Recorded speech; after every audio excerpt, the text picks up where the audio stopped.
Hi friends, my name is Miss Sarah from the Fair Lawn Library, and or should I say tonight's bedtime story night is brought to you by our Abracadabra Storytime to Go pack. This magical storytime pack will have you oohing and ahhing and hopping out to the library to pick it up. So we have 3 books: Fairy Science, Magic, Spell. You'll see why I emphasize the word spell. And this book is magic. 3 stories plus a very great rhyme. This is my magic wand. And one of my absolute favorites. It is a craft called where you can learn how to pull a rabbit out of your hat. Well, paper hat. Same difference. All of our songs on the back, as well as our instructions. So we got these 3 magical books. This book is Magic by Ashley Evanson. Magic Spell by Julia Pasek. And tonight's story time that I'm going to be reading is called Fairy Science by Ashley Spires. So this is a different type of magic. But let's see. Fairy Science by Ashley Spires.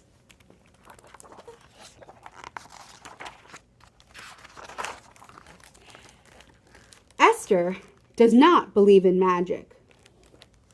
Wait a minute. Isn't she a fairy? Aren't fairies magical?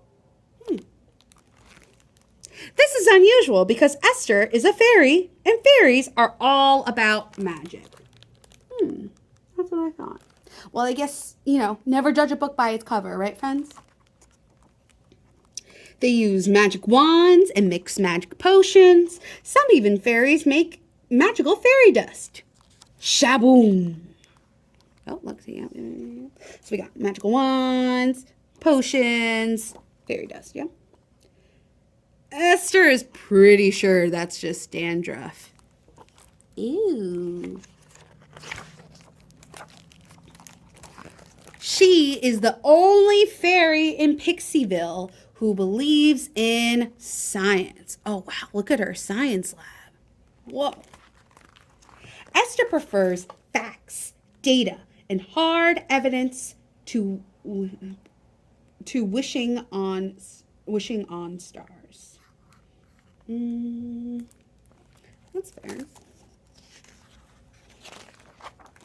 Unfortunately, the only thing they teach in fairy school is magic. Class is very frustrating for Esther.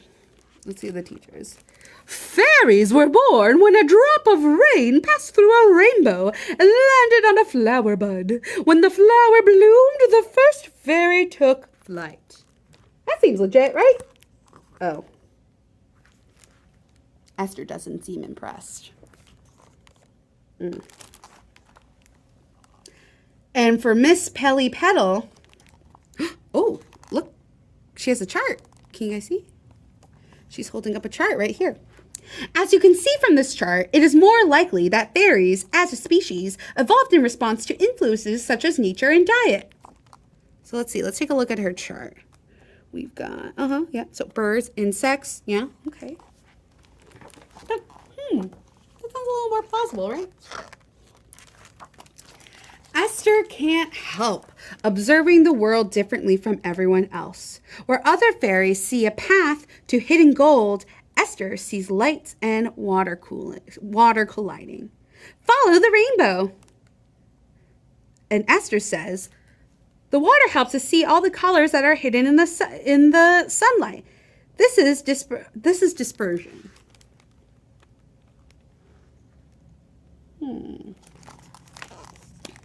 When they see a dangerous omen, she sees condensation. Oh, look at the spooky fog. When the temperature is just right, water droplets are suspended in the air. Boo. Uh-oh. Ah! When they see the faces of the spirits, she sees erosion. All right, do you see this, friends? Oh, man, look at this. Oh, they're putting on flower petals. They do look like faces, but Rocks get worn away by water and wind. Those faces are just your imagination. I don't think they're listening. I guess she's right. Esther can't wait to teach the scientific method to her fairy mates. Are you friends ready? Do you know the scientific method? Oh, well, that's okay because Esther has got us. So first, ask a question. 2, do some research to find out more. 3, make a hypothesis. It's a fancy word for the word guess. Do experiments. Gotcha. Study the results. And then draw a conclusion. Eureka! Or you could just do magic. I mean, you could. She shows them the periodic table. Look at that. This is a list of all the elements that make up the whole universe. Ta-da! No, not all of them. Where are dreams and wishes and sunshine? Dreams and wishes and sunshine? That doesn't seem right. She even demonstrates gravity. Whee! But gravity is why things fall down, right? Instead of up. But we can go up, so we must be magic. They just don't get it. Uh-oh. She kicks the rock. Boing. Uh-oh. Look at all the trees. That was definitely gravity. And there was definitely something wrong with this tree. Oh, yeah, it doesn't look too good. It's wilting. The fairies do their best to help. They cast spells. Are you ready? Everyone get their magic wand. Alakazam. Does it look better? No, it still looks wilting. They make magic talismans. Okay, let's put it up. Let's wait. Still wilting. They even do a mystical moonlight dance. Oh, this will certainly cheer them up. Dancing fixes everything, right? But nothing. Oh, the tree keeps on wilting. Esther asks a question. Why is this tree wilting? She does some research. Okay, let's see what Esther has. What I know about trees. 1, they have leaves. 2, they have roots. 3, they are pretty. 4, they grow out of dirt. Okay, so we know 4. She forms a hypothesis. So let's see her notes. What does the tree need to grow? They need soil, water, air, and hugs. That's fair. She makes a hypothesis. Okay. And then she tries some experiments. You see?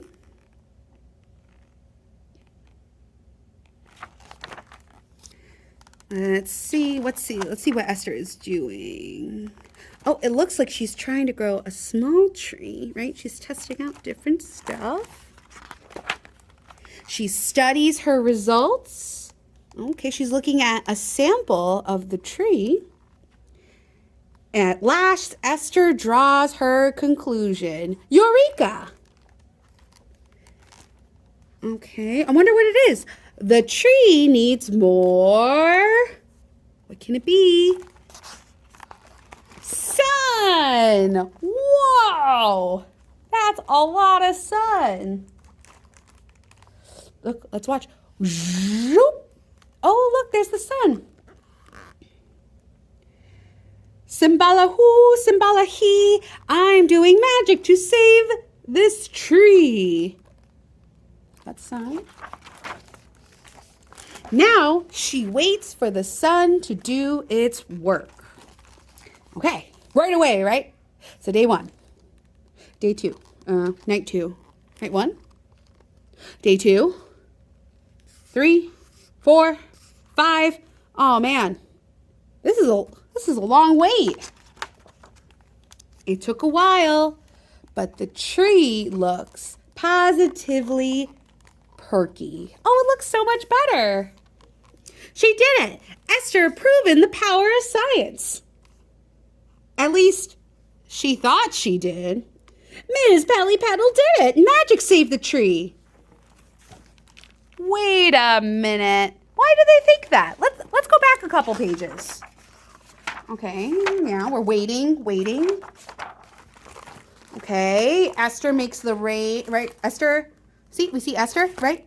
She goes from there to there. She carves the paths, but oh, look. Ms. Petal is saying the spell right when Esther is making an experiment. That's why, friends, when we're doing experiments, we only test one factor at a time. So we don't get confused about which factor is really affecting the experiment. Okay. She might have not changed the other fairies' minds, but Esther has inspired some questions. How did you do that? Can you teach us science? And that's where every good scientist starts. Oh, look, now they have a whole club. See, and on here, no, you can't see it too well, but it says, see, what happens is the sun, right? The sun shines on the tree, which makes the tree produce energy, right? Makes up food, and then it releases oxygen. It goes in the circle, right? Nice.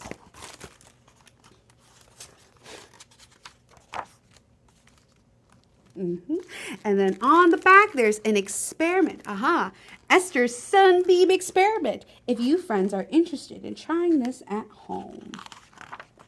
The end. That was a great story. Thanks for coming. Thanks for watching this video, my friends. And if you would like some more fairy science or our other magical books, check out our Storytime to Go page. If you go to the fairlawnlibrary.org/children, you'll see a big button that says Request a Storytime to Go pack. Order yours today. Can you do it that way or over the phone? Either way, have a good night, my friends. Good night, sleep tight. And, and don't forget, sometimes it could be magic, sometimes it could be science. See you later, friends.